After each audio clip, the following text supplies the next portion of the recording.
My name is Lena Hart, and the original story never stated an age, so I'll keep that the same.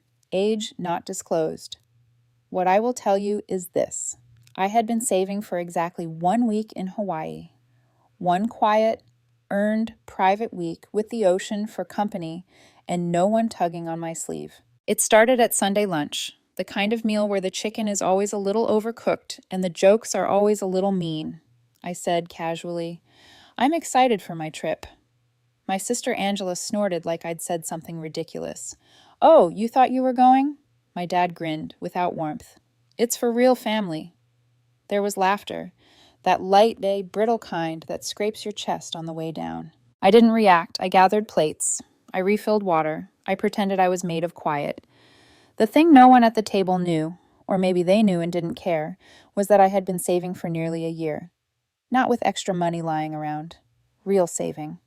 Stretching every paycheck, picking up ugly weekend shifts that left bleach in my cuticles, selling the sentimental things I had promised myself I'd keep.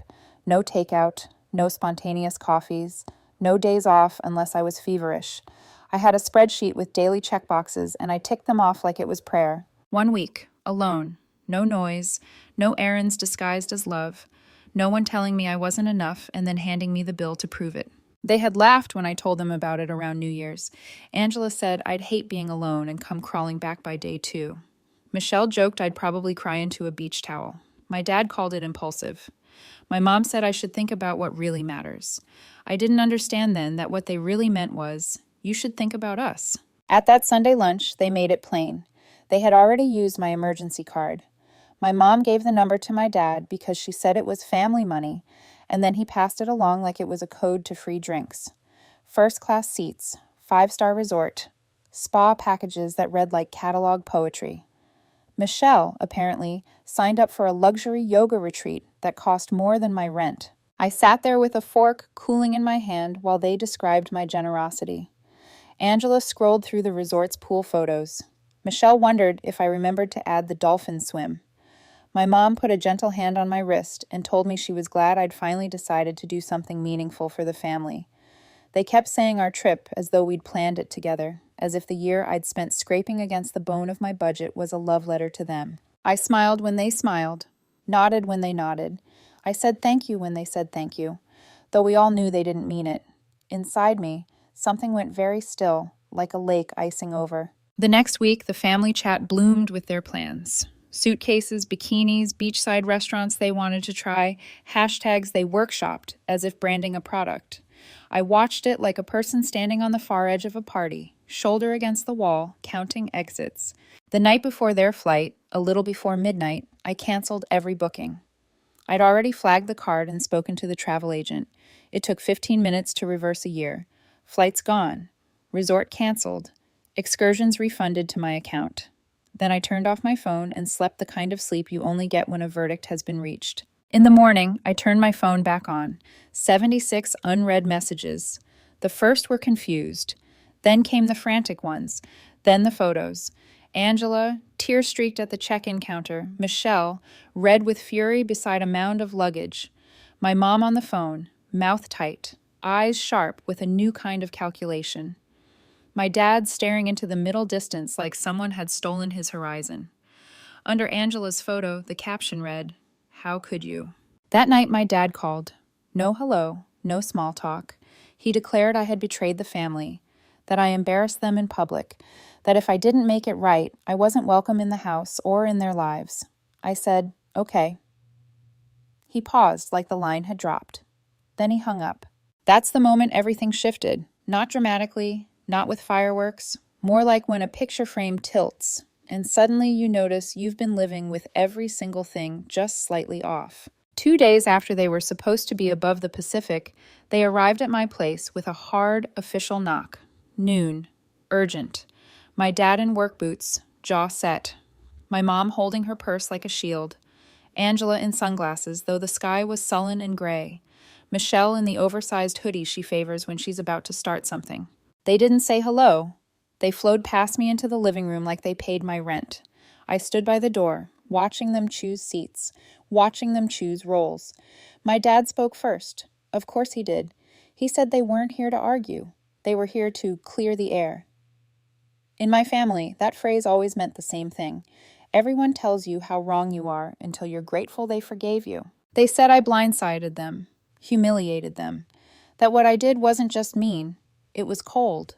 My mom wondered why I would embarrass the family like that. Didn't I realize how stressful this year had been? They needed the trip. Not wanted, needed. Like their emotional survival depended on a beachside cocktail I was meant to fund. Angela shook her head, repeating that she still couldn't believe I did this. She had told her friends, she said. Now she had to explain that I canceled it for no reason. Michelle looked at me like I had violated a sacred pact. She spoke once, and it landed with the precision of a blade. You knew we were counting on it. Counting, not hoping, not asking, counting. Of course they were. They had decided I would roll over like always, and when I didn't, they called it cruelty. Victimhood was easier than accountability. So I nodded. I kept my voice low. I hear you, I said. I get that. I didn't argue. I didn't correct the story. Let them think they were persuading me. Let them leave thinking they'd softened me. It was easier, and it bought me space. When they left, my apartment felt bigger by an inch. The ceiling a fraction higher. The kind of change no one else sees, but your lungs do. That evening, my phone chimed. Michelle. She was short on rent. The landlord was getting antsy. She just needed a little help this month. I set the phone face down on the table and made tea. Later, Angela followed up. Hey, can you cover Michelle's rent just this once? She's freaking out. I didn't open it. In the morning, my mom called with a tremble in her voice, worried about Michelle. Heartbroken at the thought of eviction, the word heartbroken underlined with something colder. If the neighbors find out, it reflects on all of us. I still said nothing. That night, my dad called again. He said withholding help was cruel, that I was crossing a line. He didn't recognize the person I was becoming. He was right. He didn't recognize me. None of them did. For the first time, I wasn't letting guilt be my compass. Somewhere in the background of those days, my boyfriend, Theo, texted me a photo of a quiet beach at dusk, a reminder that the ocean still existed even if I wasn't on a plane to meet it. He didn't crowd me with advice. He didn't ask me to fix anything. He just asked what I needed for dinner and if I wanted the window open when I slept. That was enough. If you're wondering why I mention him and not, say, his ex-girlfriend, Camille, it's because one of them will matter later, just not yet. The messages from my family kept coming. Longer, more emotional, more dramatic. The silence I held pressed back harder than any speech I could have made. And for the first time I understood, the opposite of enabling isn't punishment, it's truth. The silence didn't last long. At first it was almost peaceful, like the air before a storm that you know will come, but can't quite see yet. Then the knocks began again, both on my door and through my phone. Texts, missed calls, guilt disguised as love. Angela wrote, "You've made your point. Can you stop now?" Michelle sent me a picture of her overdue rent notice with the words, "Happy now?" My mom called every morning, her voice breaking like glass in my voicemail, saying, "We just want our family back." And my dad, always the anchor in their outrage, left me a message long enough to be an essay. He said I was being manipulative, ungrateful, that family is supposed to help each other. But what he meant was, you're supposed to help us. A week later, I came home to a small brown package sitting at my door. No return address. Just my name, written in thick black marker. Inside, there was a folder stuffed with printed papers. I thought it might be bills at first, or something from work. But when I opened it, the air in the room changed. Emails, screenshots, text message logs, conversations between my family members. Months, maybe years of them. At first, I thought it was a joke. Then I started reading. Angela to Michelle. Don't worry, Lena won't say no. She never does. Just guilt her a little. She folds fast. Michelle's reply. She'll cry, but she'll pay. Then my dad's message to Angela. If she pushes back, tell her it's about family healing. That word always gets her. And my mom, the one who always said she didn't like drama, had written, don't tell her everything, just enough to make her feel included. You know how she gets when she thinks she's being left out. I stopped reading after that line. It wasn't just betrayal, Yimei, it was blueprint. They had turned me into an unspoken family system. The bank, the fixer, the emotional sponge. I sat on my couch for a long time, those papers fanned out like proof of a crime I didn't know I'd been living inside. Then I laughed. Not out of humor, but relief. It was like someone finally turned the lights on in a house I'd been stumbling through for years. That night, I didn't respond to anyone. No texts, no calls, nothing. I cooked dinner, watched the rain crawl down my window, and listened to the city hum without me in it.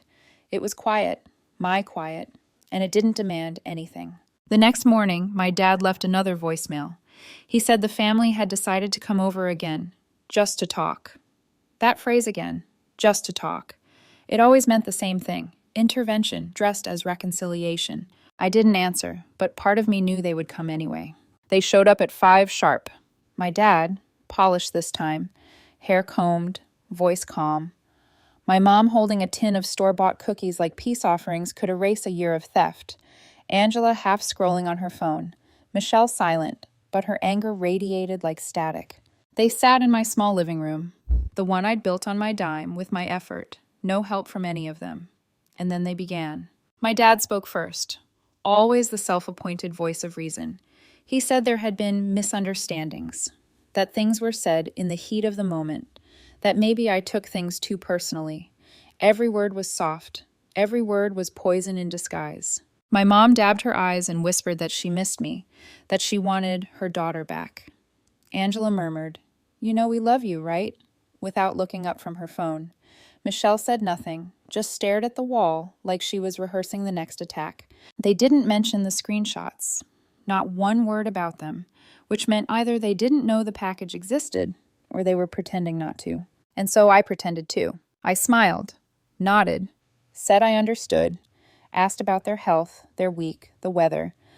I let them believe it was working, because sometimes pretending is power. They left 40 minutes later. My mom hugged me too long. My dad shook my hand like we'd signed a treaty. Angela gave me a half smile, and Michelle didn't even say goodbye. The moment the door clicked shut, I exhaled. The silence returned. Thicker, heavier, but mine again. For 2 days, nothing. Then the text started. Michelle. Hey, since we're good now, rent's due again. Just this one time. Angela. You said we were moving forward. Don't punish her. That word again. Punish. To them, boundaries were cruelty. Refusal was revenge. My dad's next voicemail began calm and ended shouting. He said I was playing games, that I was twisting the knife after pretending to make peace. My mom followed with 6 long messages about family, sacrifice, and how she raised me better than this. And then the cherry on top. If you keep this up, your sisters might have to move back home. Do you really want that for them? There it was, the real reason. Not their love, not their hurt, just inconvenience. They didn't want to deal with the fallout. They wanted me to make it disappear. But I didn't. Angela left the family chat, rejoined, then left again. Michelle posted a crying selfie captioned, "Some betrayals you never recover from." My mom sent a voice note of herself sobbing, and my dad sent me a text that simply said, "You're on your own." For the first time in my life, those words didn't scare me. They sounded like freedom. The next few weeks felt like silence learning how to breathe. No demands, no manipulation disguised as concern. Just the quiet hum of a phone that wasn't constantly asking me to prove my worth. Theo, my boyfriend, stayed steady through it all. He didn't pry, didn't push. He cooked, laughed softly, and sometimes just sat beside me while I read through the papers again. He once said, "You don't owe anyone the version of yourself that hurts." And somehow, that sentence anchored me more than all my family's history ever had. Then one morning, a new envelope arrived in my mailbox. No name, no return address, just 5 words written in neat handwriting. You were never the problem. Inside was a single printed line. Keep your eyes open, you'll understand soon enough. I looked out the window. Across the street, a figure in a gray hoodie was walking away. Too far to see clearly. Too familiar to feel like a stranger. I didn't sleep much that night.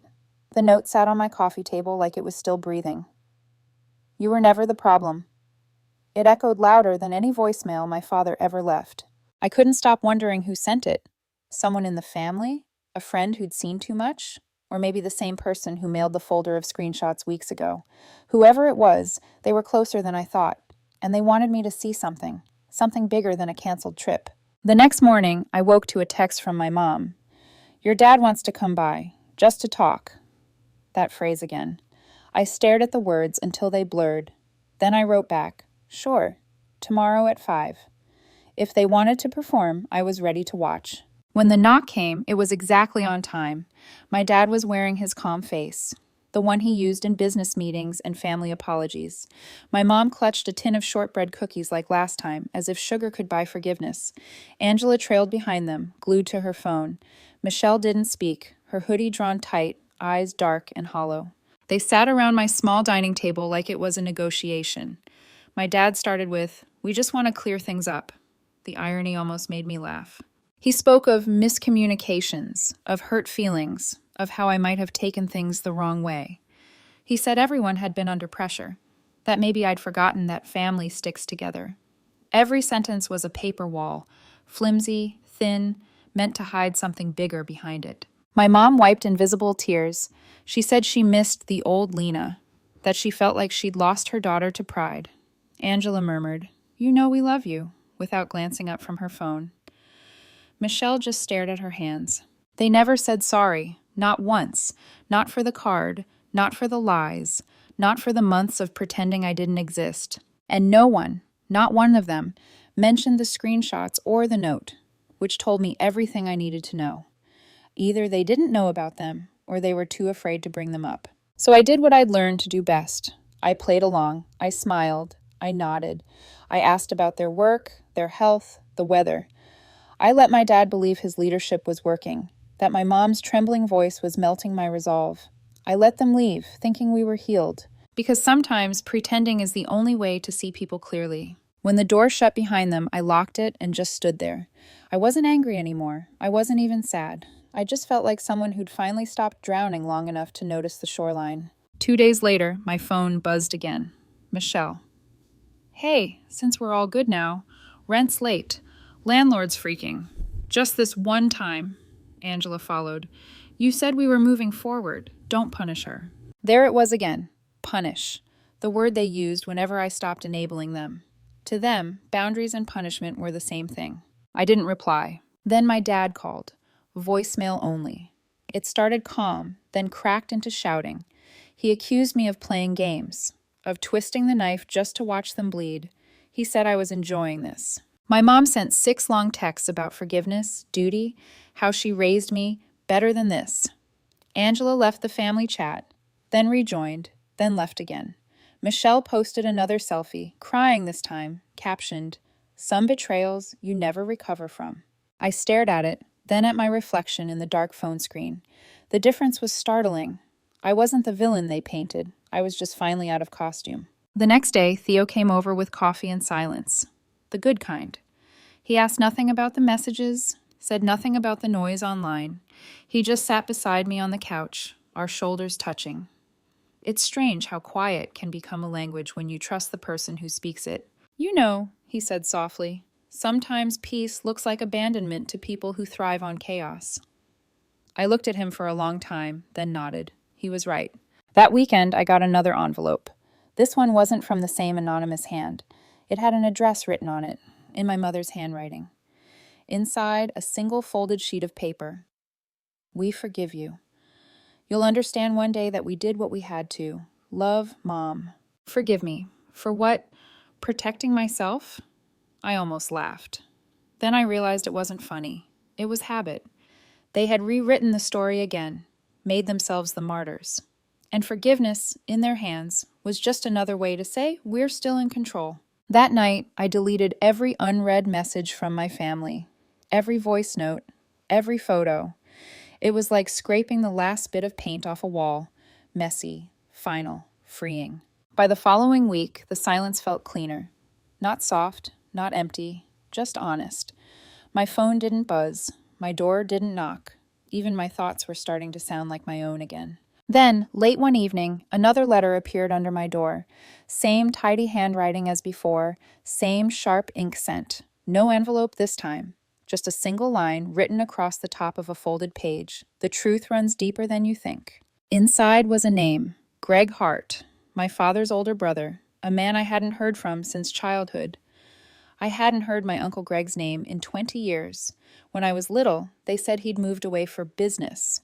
When I got older, they said he was selfish. Now I understood that in our family, selfish was just another word for free. 2 days after the note arrived, I got a Facebook message from him. Simple, direct. You need to hear a few things. Call me.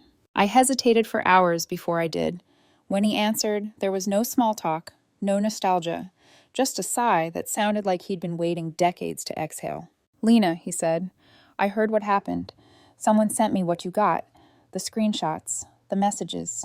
He paused. You're not crazy. You're not cruel. You're just the first one who stopped feeding the machine. He told me stories about my dad I had never heard. How when they were young, my father borrowed money again and again, always for family reasons. How he'd drain Greg's accounts, promise to pay it back, then turn the story around and say Greg abandoned them. When Greg finally cut contact, my grandparents took my father's side, calling Greg cold, heartless. He left town at 32 and never went back. Your dad's pattern never changed, Greg said. He just got better at disguising it. Credit cards instead of favors. Emotion instead of guilt trips. But it's the same machine. I sat there, gripping the phone. He went on, his tone level, but weighted with years of quiet anger. There's something else, he said. He's covering debt, serious debt, business filings, quiet asset transfers, property loans he can't repay. The Hawaii trip wasn't a celebration. It was a distraction. One last show before everything falls apart. I leaned back on the couch, heart hammering, the whole room spinning slightly. It made sense now, the desperate need for control, the way he'd tried to guilt me, to make me finance their escape. It wasn't about love, it was about illusion. Why tell me this? I finally asked. Greg's voice softened. Because I know what it feels like to be told you're the bad one when you're the only one waking up. He hesitated. If you ever need to disappear for a while, I've got space up here in Oregon. Quiet. No strings. You can breathe again. I didn't say yes, but I didn't say no either. For a few seconds, neither of us spoke. Then he said something that has stayed with me ever since. Peace will always look like rebellion to the people who profit from your chaos. When the call ended, I just sat in the stillness. No tears, no rage. Just the kind of silence that feels like truth settling in its final shape. The next weeks came and went without word from my family. No texts, no calls, no letters. They'd gone quiet, not because they'd made peace, but because pretending I didn't exist was easier than admitting they'd lost control. I heard bits and pieces through other people. Michelle was back at my parents' house, working part-time at a cafe she used to mock. Angela posted vague quotes about toxic relatives and healing journeys. My mom was seen pacing outside the supermarket, talking to herself. My dad sold his motorcycle, then his tools, then half the furniture. It all fit Greg's story. The slow collapse of an empire built on borrowed kindness. One evening, Theo came over after work. He brought takeout and a bottle of cheap red wine. We sat on the floor, eating straight from the cartons. He looked at me and said, "You seem lighter." I smiled. "Maybe I am." He nodded. "You stopped trying to fix what doesn't want to heal." I reached over, touched his hand. He didn't pull away. We didn't talk about marriage or forever, just the next meal, the next day. It felt healthy, easy, unremarkable in the best way. Sometimes I walked past the old restaurants where my family used to meet, the boutiques I waited outside while they shopped with my card. I didn't avoid them anymore. I just kept walking. Not angry, not bitter, just done. 3 months passed without a single word from them. And one morning, while watering the small fern by my window, it hit me. They hadn't removed me because they didn't care. They removed me because I stopped being useful. That realization didn't hurt. It healed. Peace didn't come with fireworks. It came with small things, quiet mornings, bills I paid myself, no guilt, no noise. And in that quiet, I realized something else. I hadn't lost my family. They'd lost me. Because for the first time, I believed them when they showed me who they were, and I finally stopped trying to prove I was worth keeping. Sometimes the only way to heal is to burn the bridge and keep walking until the smoke disappears behind you.